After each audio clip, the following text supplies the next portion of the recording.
Thanks everyone for being here during your, I'm guessing, almost summer breaks that are starting now all around. So today I'm only allowed to ask 4 questions. The rest of the questions can come from you if you feel like it. And today I'm very happy to be here with my 7 colleague Maciek Nabrdalik. He's an amazing photographer, but I think most of you who are here probably already know this. So thanks for doing this, Maciek. Thanks for being here. Thank you for inviting me. Yeah, I've seen some of the shows you did before, and yeah, I'm very grateful to be the next one. No, thank you. Well, we're looking forward to hearing all your answers to the difficult questions, because that's the one thing I've been hearing during these webinars, is that most photographers find this very difficult questions. But we'll start with the first one, which is, what is your most important photograph? And this can kind of be important in different kind of ways. It doesn't necessarily have to be the image that made your career, but can go in any direction. Yeah, these because I kind of got an idea what the questions are. They repeat from one photographer to another, and they are difficult. I guess we are also used to some kind of narrative about our work and life, and part of what you do now is just to take it out of the context of some story and maybe rethink some. So yeah, and I'll share my screen. Maybe I'll show you the photographs, because I couldn't really decide for one that can go with my answer to your first question. Okay. But let me try. So this is a photograph that has been important to me. I don't think it made any impact on anyone else. Well, this I wouldn't know anyway, but it's 2009, and I've been working in Chernobyl region for already some time. I was somehow obsessed with this place when I was growing up. My mother somehow brought home the fear of radiation, which stayed with me longer than for anyone else I knew, and it turned into obsession of the place that I associated with that fear. When I had a chance to go to Chernobyl, I went there first as not really as a photographer. I went there, just to face the fear of radiation. And I also knew that so many things has been done in the area. I saw many documentaries and also photo essays, but I almost wasn't expecting to do anything with the language I've been using, or I was using. And when I was there, I realized that what became more interesting within the story to me were people who were living on the edge of the Chernobyl exclusion zone. And I was returning to this circle around the zone and trying to document the daily life. And as a quite young person and a photographer, I had this preconception or idea of what would I need to complete such a photo essay on the daily life of a place. Sometimes I would literally put down a list of the photographs I needed and try to look through my photographs of the day, and sometimes I would take out the list. I don't remember if it was physical written list or physically, or put in my physical phone. But there was like a set of ideas I had. And on that day, I was standing in front of the store in Stracholesje, in one of the villages on the border. And one of the inhabitants, now I know his name was Alexei Shpak. There was a man, standing outside every day and usually drinking a beer with a colleague. Then he came to me and to my friends. One was a photographer, another one was a driver I hired. And he started the conversation by asking, why don't I take any pictures? You could see my camera. No, and I was quite surprised with his interest. And the only reason I wasn't taking photographs is because it was early morning. I was just having the coffee I could get there, and I didn't have any answer to that. But he kind of explained why he was asking, and he said that many of the people he meets there, people from outside, would come on a bus or on a tour, jump out of the car, as he said, and photograph them. And he also said that when they feel like they are some dying creatures in a zoo. And I was relieved that I had this cup of coffee in my hand. But this helped me to start a little bit of friendship with him. And he became then unknowingly the best fixer in the area I ever had. And so Alexei introduced himself as a gravedigger. He said that he doesn't have this as a real job, but he has keys to the church, and he usually organized some friends, and they dig grave if someone dies in the village. They would take the coffin through the village, as it is usual in the East, and they would go to the cemetery. And then I understood that the payment comes in the gathering after the funeral. They bring food and more alcohol that everyone enjoys, remembering the person who died. And he invited me actually to the wedding was on my list, I'm sure. But he invited me to a funeral which was happening next day, and I was very happy. Didn't dare to think about witnessing that, but of course it's part of life. And I went there and I photographed how the procession went through this village, how they buried the woman as well, Alina, and then we went to this funeral party. And when we were sitting at the table, and while the payment came in on the table, he got a phone call, and he looked at me and said, "Well, tomorrow is the next one." I was, of course, somehow moved and curious, and I was asking, like, what happened? Uliana Prokopovna has died. And I knew that name because she was the oldest inhabitant of Stracholesje, and she was as someone I wanted to interview on my list. I would imagine that someone the oldest. Now I think naively, because older people often they went through more, but they remember less.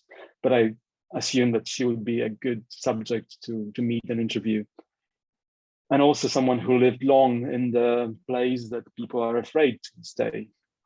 And I was double sad to hear someone just died, and also sad that I wouldn't meet her. But I asked Alexei if we could all go back to her house. And he wasn't happy, but he agreed, and we went there. And when we got there, we saw her, Uliana's daughter-in-law, on the phone, Nina. She was calling the family, informing about this very recent death of her mother-in-law. And the coffin, which you can see here on the left, has just arrived, and actually the photographer and the driver who were with me were helping put it in the house. And I realized that day that if I would go my usual way, something has stopped me from doing this, because after the first funeral, I would normally move on. The trips to Chernobyl weren't cheap back then. I would have limited time. I would have whole list of things to continue photographing. And something has stopped me there. And I realized that by actually giving up all these plans and allowing whatever it sounds, life to write the script for me, really worked. It allowed me to see the real life I could never plan. And since that day, I literally I try to avoid planning of that kind. I'm also a person that doesn't really like to plan, but that's not the reason. I'm when I work on a story, I never ever try to imagine what could happen and try to follow that. I try to spend as much time as I can with people I photograph, and it's only because of this moment I witnessed. So that's a photograph that literally changed the way I work forever since then. And the kind of list that you used to make, because I realized, I recognize what you say about not planning. Like it's amazing if you are able to hang around somewhere and things happen. I mean, you can't even imagine the things that are sometimes happening. You can't plan for them because they happen in a different way. But I still do really like making lists of some sort, kind of knowing, what, I don't know, like a list at least that I know if I get this, it would be great. Or if I get something like this. Do you still do that? Or after this moment, you also decided to let it all be more natural? It depends on the story. I mean, when I'm on assignment, I don't make lists, but of course I know what would be useful. And then I quite often, how it is. We have very limited time and we need to deliver. And of course, then I don't spend as much time as I would like to. But when I work on stories that I would say are more personal, in my case, they are quite often, they would quite often mean photographing a small community or even a family or a person from inside out. So I would literally need to spend time with them. I started also choosing stories that would allow that, right? Like, so if I attach myself to a family, for example, that I'm interested in, I'm completely bonded with their plans, and I don't have to even have this discussion with myself. But yeah, that's an ideal situation for me. Yeah, that's I totally agree. When you have the time and you can just wait for things to happen. Well, like you had, do you remember how long you were planning on being here and how long you ended up working on this, on the Chernobyl story? Well, at first I was just thinking I will go once. When I realized that the story I'm more triggered by is there, I returned until now 16 times. And it 16. Took me 16. No, 16. Well, that's a lot still, yeah. But over 12 or 10 years, I would return on almost any occasion I had. It was a place for me to go, a place to work, a place to get some rest, to continue the work I've been doing. It's similarly to your project. I'm sure you spend much more time in South Africa, but that's mindset I had. Working a long-term project, I would try to be there as much as I could. And because of the place of way Chernobyl is, I couldn't spend many months No. continuously, I would have to go back and return. But still, Yeah. I would, it took me much longer than I would anticipate at the beginning. Yeah. And I hope to return. Yeah? Or do you? I Yeah, thought it was finished, but it never is, I guess. It was finished. I published, a very small book about Chernobyl called Homesick. But I've been there since twice, and now, of course, it has another meaning. Yeah. When this war's over, I'm sure I'll be trying to get there to see how the place has changed and how people I know are. Yeah. Yeah. Beautiful, beautiful story and beautiful image. Yeah, thank you. Thanks. Yeah, the story reminds, I mean, I like to repeat it. I know I probably do it too often whenever asked, but I also, whenever I repeat to myself, I believe more and more that sometimes I just regret that I don't have as much time as I had when I decided to go around photography this way. But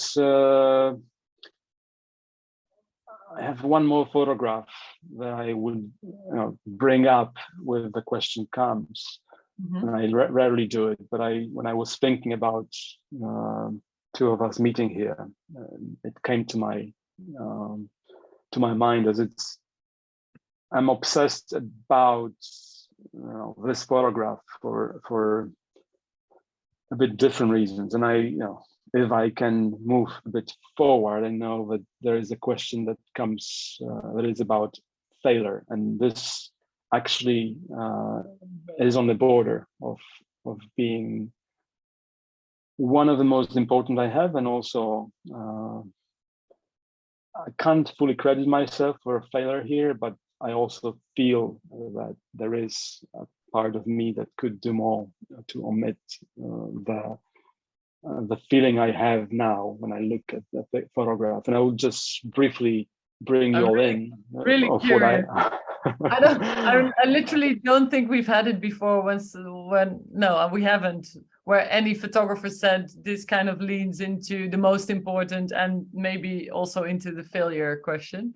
So I'm curious, when I'm looking at this, I can't imagine what would be the failed part, but yeah. It's not really photographically. I like the image as it is, but so in 2015, when so-called refugee crisis was peaking in the Greek islands, I wasn't someone who will get an assignment to go there, but I somehow felt a need to go and look with my own eyes. It also seemed like it's pretty doable trip for me, but I was pushed out of my house by reading the Polish news and seeing that usually if I remember well, unfortunately, it was a section underneath all the reporting on the refugee crisis, which read, due to the amount of xenophobic language in the comments, we had to block that section.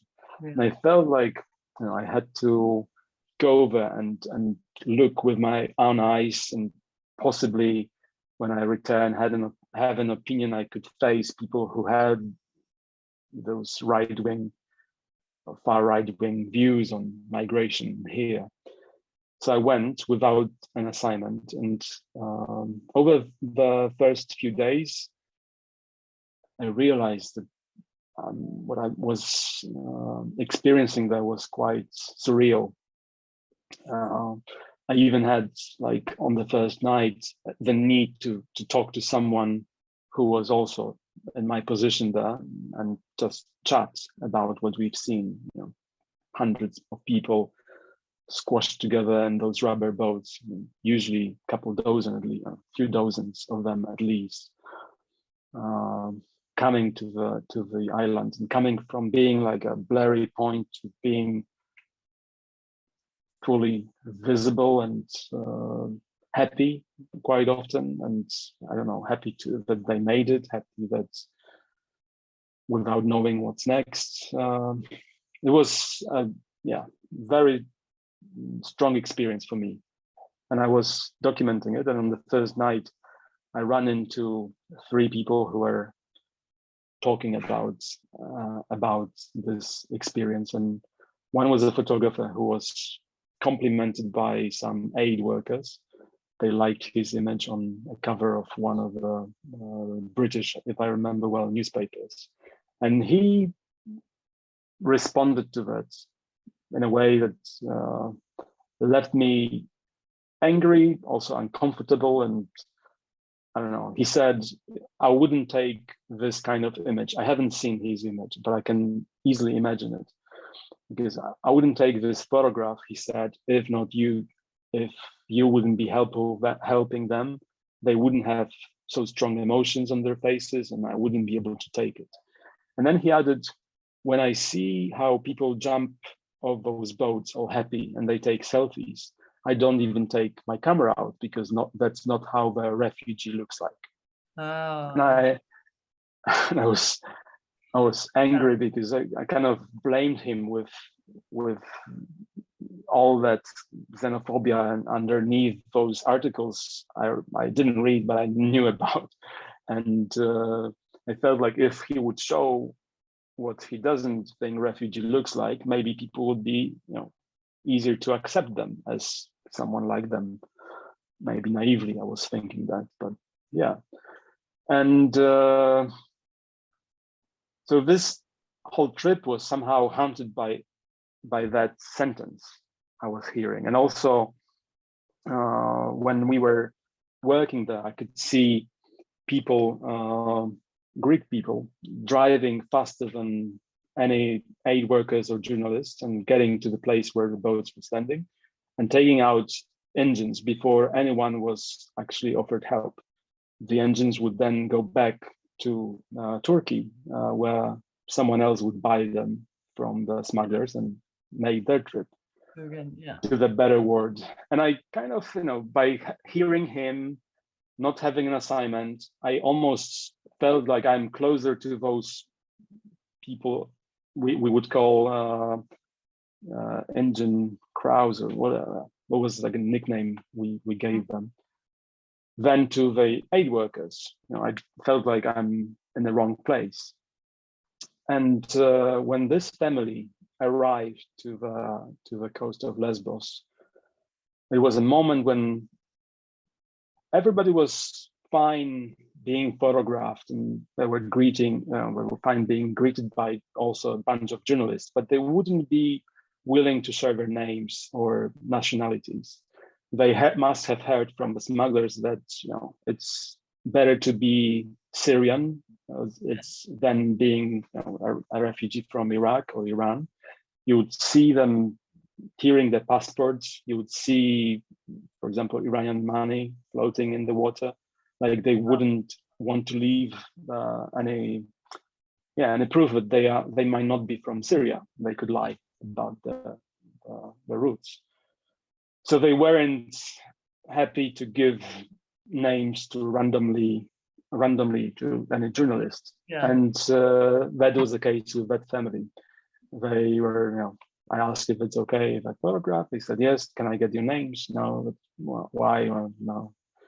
And I gave up, and I somehow moved on and photographed other people. And I was leaving Lesbos, and I was driving from Mytilene, and I saw them once again. And I thought, I need to go and speak to them. I looked at the image at the hotel, and I saw it's strong, and they are kind of proud, and they represent actually everything I would like to tell about refugees. And I didn't manage to find a parking spot, and I literally lost them in this really small port city. And it has been haunting me since then. It's like I would like to find out how their lives went on, where they ended up. Now, as I'm also a father, I look at the couple here I know these are two brothers and a couple with a baby he's holding on his chest. It also changed the meaning of the situation to me. I started like looking at this from my new perspective, and it became extremely strong, extremely haunting. And I also know that there are ways I could probably look for them, but I don't want to, because I don't know what they have been saying on their way in the new life, hopefully. So, you know, that's why I call it an important moment, but also a failure. Yeah, wow, what a story. I can imagine it kind of feels failed, but to be honest, even in this way, without the names, the story you're telling now is, I don't know, it gives a lot of depth to the story. I can imagine it must have been very frustrating not being able to stop at that moment, not getting their names. But to me, it's such an amazing image. And now that you say he's carrying a baby, I didn't notice at first, but now I'm seeing it. And that makes it she even has more. She has a battle. Yeah, I saw that. Yeah. There is a little of a happy ending to it, but before it came, it got worse, because I was invited by a friend of 7. I was invited to speak about the refugee crisis in this beautiful resort town, Telluride in the US.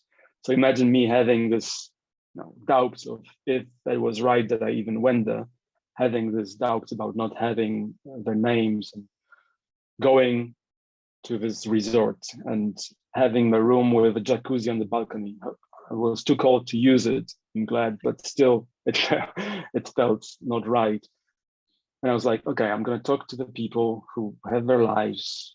So far, it just doesn't matter, but and I showed the photographs from my trips, because I did quite a few trips on the Balkan route. And after this, I would think, very random presentation, 3 women who came after to a dinner told me that thanks to me being there, they just met in this small town, and they are well, established, and they decided to fund 2 migrant families to come to Telluride, which I know they did. So wow. It's kind of healed the whole feeling of guilt for being there, also made me realize that it made lots of sense in the end, but still, That's beautiful. It's amazing when an image or a story or a set of images can kind of do that, where people could go inward and realize they want to help in some way or do something. And I wish we could speak to these 3. Well, you do probably more, but you don't want to go looking for them. I didn't really understand the reason why. Why don't you? Because there are ways, I'm sure, to, like with social media or. Yeah. So I was trying to do like a reverse image search by using their faces. I had different images of them, which they will be like front facing. So I thought it would be easy. I was thinking about it, and I had a friend, a writer, who was also interested in following them. But then we realized that, if they didn't share the names, what if they ended up in some country where they made it work, and they didn't share how they came to Europe, and they didn't feel comfortable the way they did come. Yes. Or it will be a bit. That's very considerate. That's right. Yeah, you're right.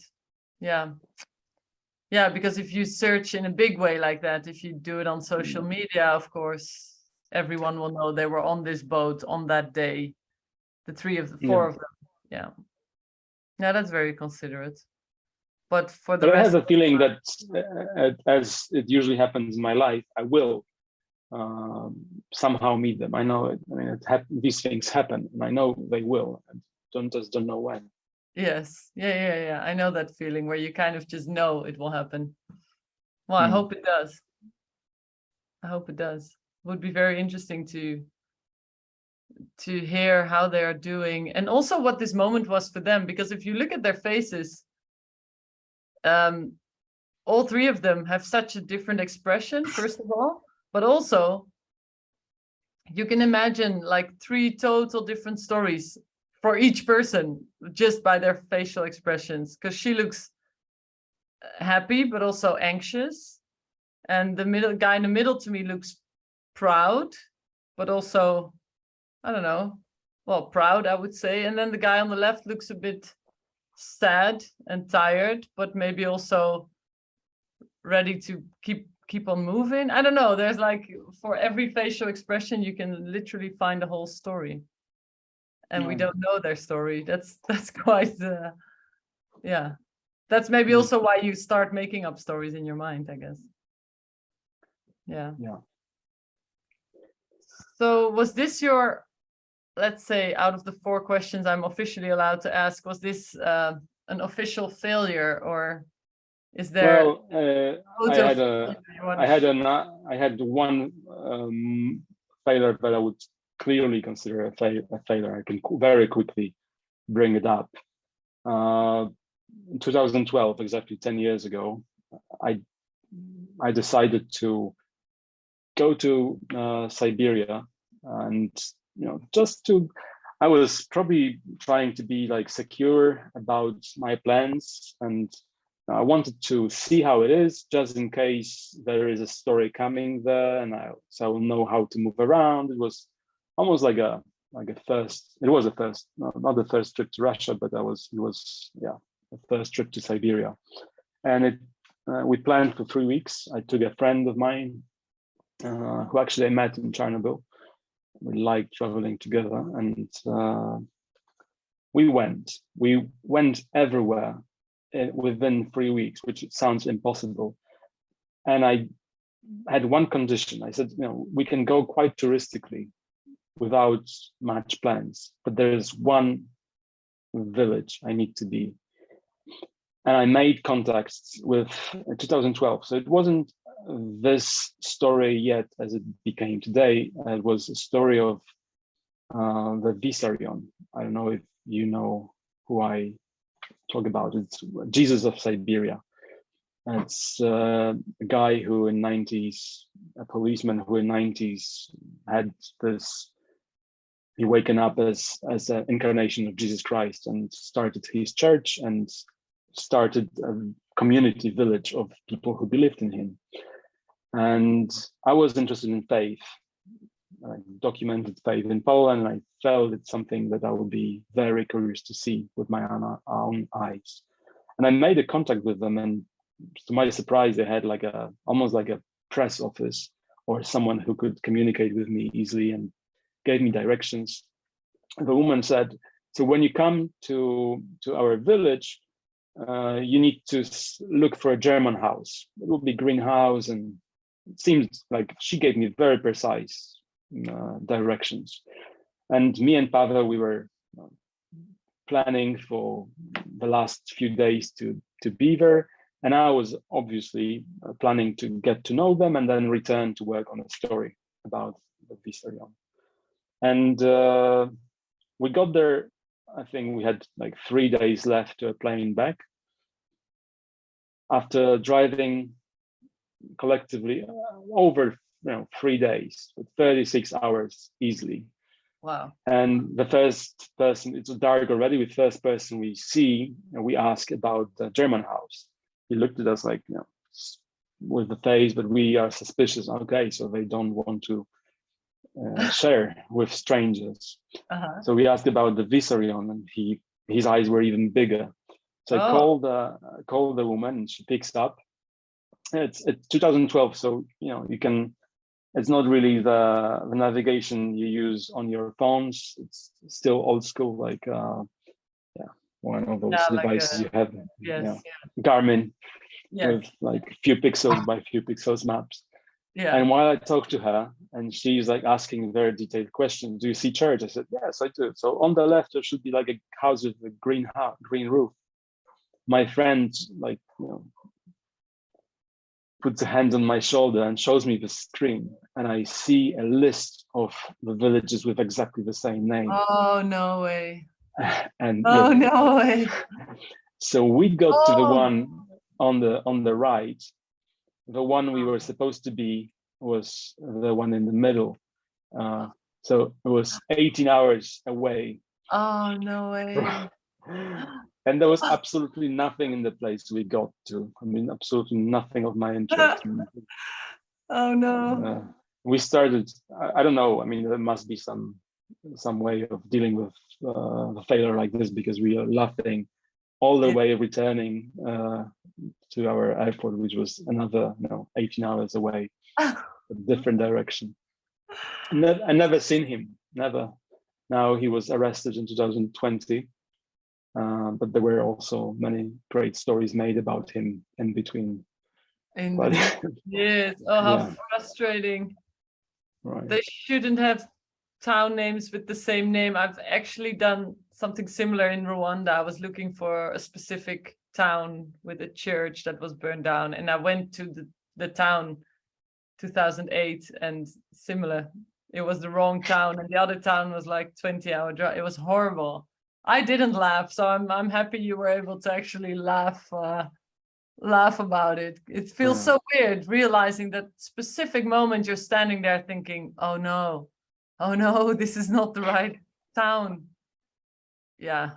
And driving there wasn't anything pleasant. There were truck cars passing by us. We felt like we are risking our lives all the time. Yes. Wide roads. Oh, God. Oh, horrible. Jesus. And then when he was arrested in 2020, did you really kind of get that feeling like, ouch, or were you fine? Yeah. No. When I saw some stories made about him, one of them by Jonas Bendixen, when he followed quite a few people who felt they are Jesus's, I realized, it's done. It's beautifully done. And then Mary Gelman did a story on the community after he was arrested for the New York Times. Okay, so all was fine in the end. Yeah. I see there are a few questions coming in the Q&A. They're still from Chernobyl. Gwen is asking, what do they say about your book? Who? I'm guessing the people from Chernobyl, or from the area, or the family. I actually don't know. Maybe you can answer both. Right. No, the book is really tiny. I almost have it there. I could bring it up. Maybe I will. I will. You should, yeah. Yeah, it's especially if it's out of print. It's this small. This is red, as you can imagine, and it's a small book, but it's very long. It's 7 meters long. Like if you would go through it, it would be like quite a long time. And so people who heard about the book there and they would see this little object might be a bit disappointed as well, but they are also happy to see the familiar faces, and they would never told me they are disappointed. The book is but they've seen prints before the book was published, so they were happy. They are probably more prints than there are in this book, because from any meeting I would bring them back prints in the years later, and they will always remember my name, what we did, how we enjoyed life in this part of world together. And there was if that's a question, I hope it's answered in a way.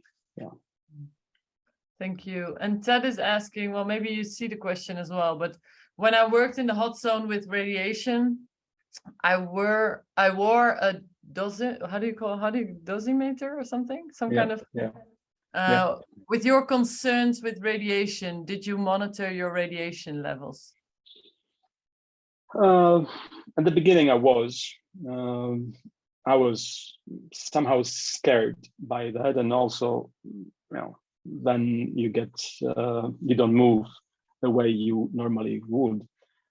But when I returned from one of my first trips, I went to this institute in Poland near Warsaw, where they actually had a very small experimental testing site for the nuclear power.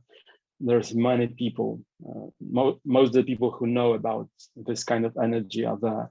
And I was asking the questions, and they were laughing at me. And it wasn't because the questions shouldn't come.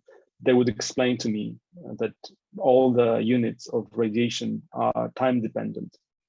So I'm sitting here in Warsaw, and the radiation is maybe 10 times smaller than in the Red Forest,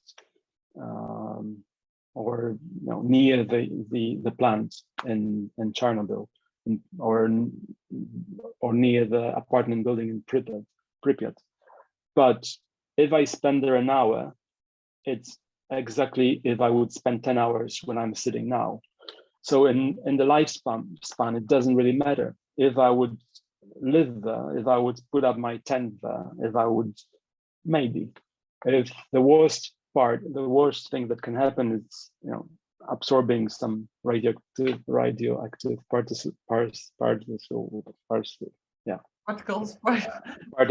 by eating them. But it also, your body will bring them out quickly, but it's could be harmful. But having this information, and then traveling with a dosimeter, made me quite calm. It would go crazy on the flight usually, because when you are above the lucky English word as well, the radiation gets as high as in Pripyat, and I know there was no limits for the stewardess and pilots to be there either. I never thought of that, but it makes sense. Yeah. And radiation is a very spotty thing. It's not like that you land in Chernobyl and it's 10 times more than here, or 100 more times. It's sometimes you go and you step left and it gets to those really high readings. Then you step right and it's all right. So as long as you don't spend too much time in one place, don't eat while you travel through the zone in open space, you should be fine. And I am. Yeah. And do people there use that? Sorry, I don't know what you call it, dosimeter, or does it? Not the people who live. No, exactly. No. But the guides, which you have to have there, will have the dosimeter. Sometimes they will have those personal ones that actually don't show any readings, but read the collective amount of absorbed radiation. And that's why when people work there, they have to work in shifts. So they would work 2 weeks and then go home for 2 weeks, because of the amount absorbed over 2 weeks. I see. But I'm talking about working at a plant, which is a different case, of course. Yeah. I wanted to say there's another question in the Q&A, but it's Ted saying beer can help flush it out too. Seriously, he said. So, okay, let me just check here. There. Okay, for now there's no more questions, but if anyone else has a question, please put them in the Q&A box. I only have 2 questions left and about 10 minutes, so we're a bit behind on schedule. What is your dream image or story? And it doesn't really have to be something that really, I mean, it can be anything. It doesn't have to necessarily be possible, or just your dream image.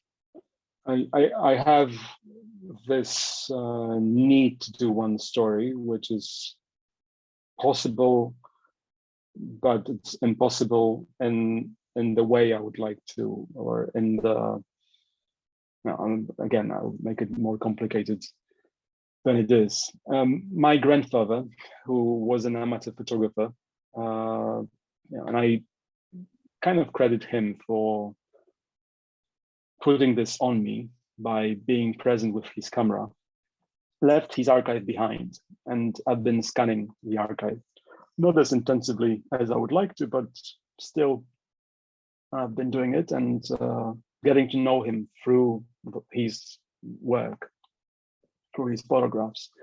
And there is a whole set of road trips he did with my grandmother. They did them when they were already in their 60s, so they had their own kids and they had grandchildren as well. But by seeing them traveling together in that Polish car called Syrena, and seeing how my grandfather documented it, I learned quite a lot about them, about him, about Poland back then. And I could retrace pretty much their roots with my mother and her sister, my aunt. So my somehow, I would say dream, but maybe a plan is to repeat those roots with my partner, but when we are almost their age. And the only impossible thing is I would like to do it now, and I have, and I don't have time because we can't leave our children behind. No. And also we have different perspectives. I feel like this is something I can't wait to do, and I hope I'll have time to do it.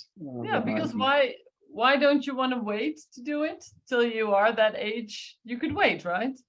I can wait, yes, but we can also wait, and it can not happen. It's not written anywhere that I will live long enough.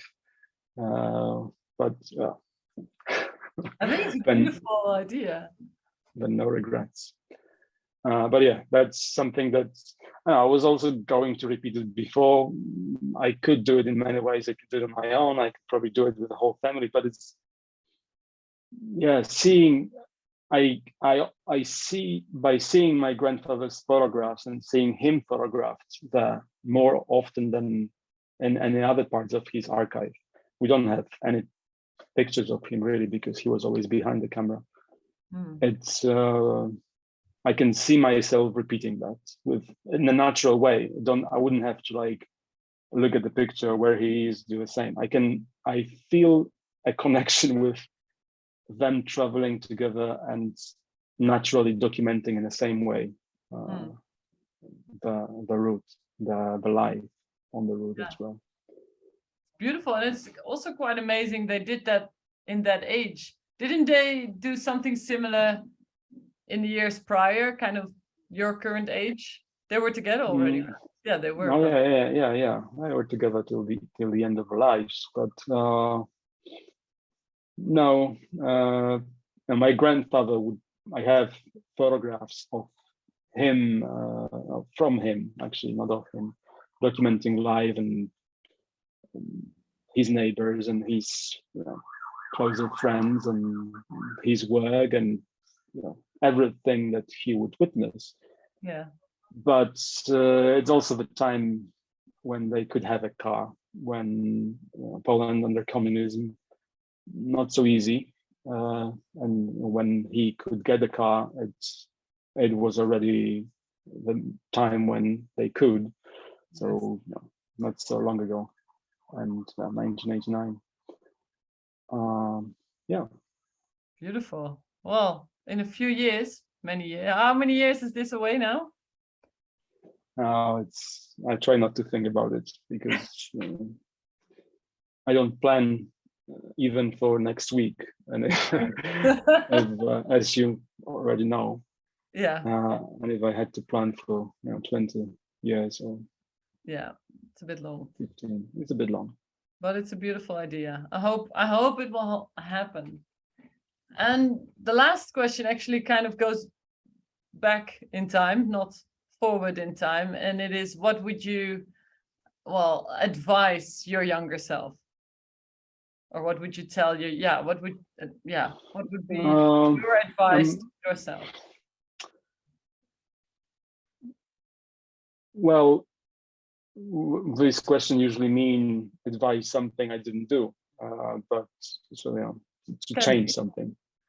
But I think I would advise myself one thing that I believe many people do. So I would try to bring up my confidence a bit up more. Yeah.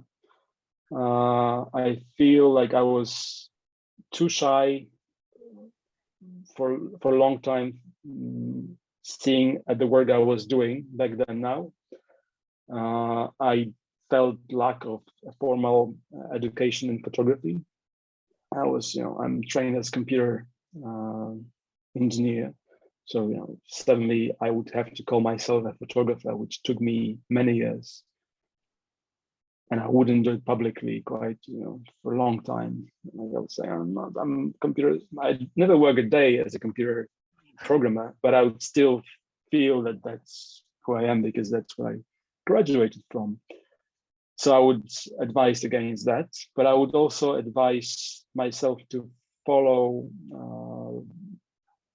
intuition. I would say I feel everyone has those opportunities on their way, but some people are maybe less sensitive to pick on those signals, and I was very sensitive, and I still am. Like, I allow my life path to change quite easily. So that's why I'm a photographer, from being blind from a computer scientist as well. But but if I could change something, it was be the confidence, and also maybe working more hard after some project was fulfilled, not skipping up so quickly to the next one, and maybe working more with what it became, like pushing for more exhibitions on some projects.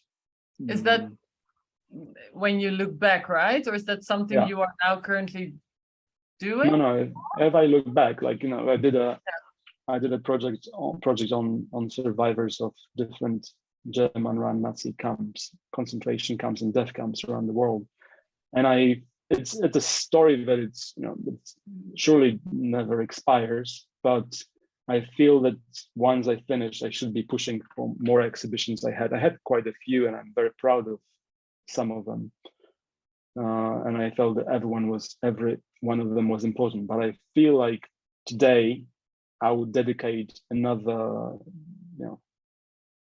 the same amount of time I dedicated to making the project on traveling with it, and I will. But it's a little regret that I didn't do it while I could, for example, invite my subjects to those places and introduce them to younger generation. Yeah, I think that's a very I really love all the things that you just said, and they're also very I recognize them. I think a lot of us do. I also wasn't schooled as a photographer, so for many years I was just like, well, I kind of just pretend what I'm doing, or I was telling people, oh, I can take pictures, but I'm not really a photographer, kind of like that. So I'm just trying. So that sounds very familiar, but it's interesting because the last thing you said, no one has said that before on this, on the 4 questions, but it's, I think, something that many photographers have trouble with. We work so hard creating something, and then when it's over and you've had like 1 or 2 exhibitions or maybe a few more, you're on to the next project. It's also kind of how it just works, because people start asking you, so what's your next project? And you kind of feel stressed for starting to work a new project, or money has to be made, and I also recently realized, I should do more with the things I make instead of just making them and then, moving on again. I don't know. So that's a really important one. I definitely feel that the question that you mentioned comes too often in my life, and I learned to distance myself from it, and I can joke or can honestly say, if I don't work on anything, I can say I'm training my puppy or bringing up 2 kids, which is true. But it also came from lack of confidence, because you feel that the world is judging you, how you have to do something. or you just did that, and it can only bring you to some dark corner of frustration, because if you worked on something that possibly you will bring along for your whole life with you, because you think it's good, it's you're proud of it, it's very difficult to match the next project back. I mean, you can't do better and better projects through your whole life. If you're lucky, you can have 2 or 3 that people will remember you for. True. And it's something that I wish I knew before. Yeah. So. Beautiful advice. Thank you. That was unfortunately our last question. Oh, wow. Look at the time. We are exactly 1 hour.